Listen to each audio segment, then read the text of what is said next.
Kondisi Dajjal sekarang ini sungguh menakutkan. Dajjal saat ini sedang dikurung di dalam sebuah pulau kecil di seputar Laut Yaman. Di dalam pulau itu, kondisi tubuh Dajjal sedang dibelenggu oleh rantai-rantai yang sangat kuat. Rantai yang digunakan untuk mengikat Dajjal bukanlah sembarang rantai.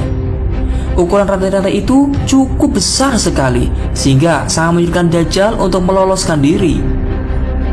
Setiap harinya, Dajjal selalu menggerogoti rantai-rantai itu agar terlepas dari tubuhnya. Berbagai cara dan kekuatan Dajjal dikerahkan untuk menghancurkan tali rantai yang sudah membelenggunya selama bertahun-tahun ini.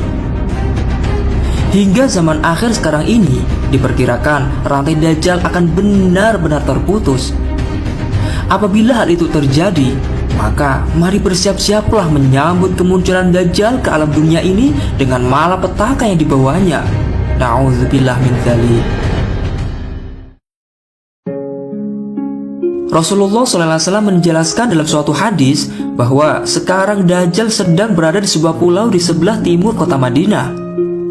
Lokasinya berada di salah satu samudera.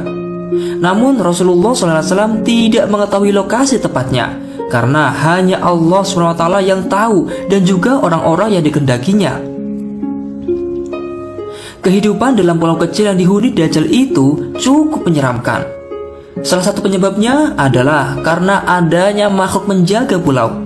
Di antaranya adalah makhluk jasasa, yaitu hewan yang memiliki bulu yang cukup lebat dan juga ular-ular yang menakutkan.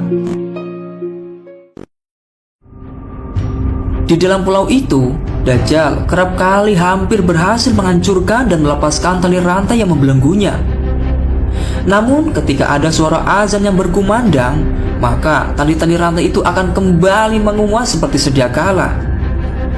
Kekuatan kumandang azan di seluruh belahan bumi akan selalu membuat rantai-rantai besar yang membelenggu Dajjal semakin bertambah kuat.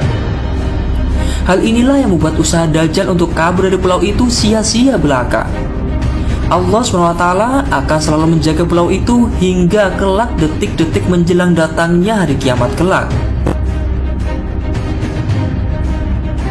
Daratan-daratan yang berada di sekitar pulau Dajjal kerap kali mengalami gempa-gempa kecil dan juga tsunami. Hal ini disebabkan karena Dajjal kerap kali memberontak untuk melepaskan tali rantai yang mengikatnya.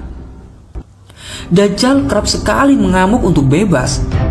Hal inilah yang terkadang memicu getaran-getaran di area pulau Dajjal itu. Ketika suara kumandang azan mulai jarang terdengar, maka sangat mudah bagi Dajjal untuk menggerogoti ikatan-ikatan rantai besar itu. Begitu besar pengaruh kekuatan azan untuk menggagalkan aksi mengerikan Dajjal itu. Namun di akhir zaman seperti sekarang ini, kondisi masjid kian bagus dan megah. Namun sangat jarang orang-orang yang sadar akan pentingnya panggilan sholat.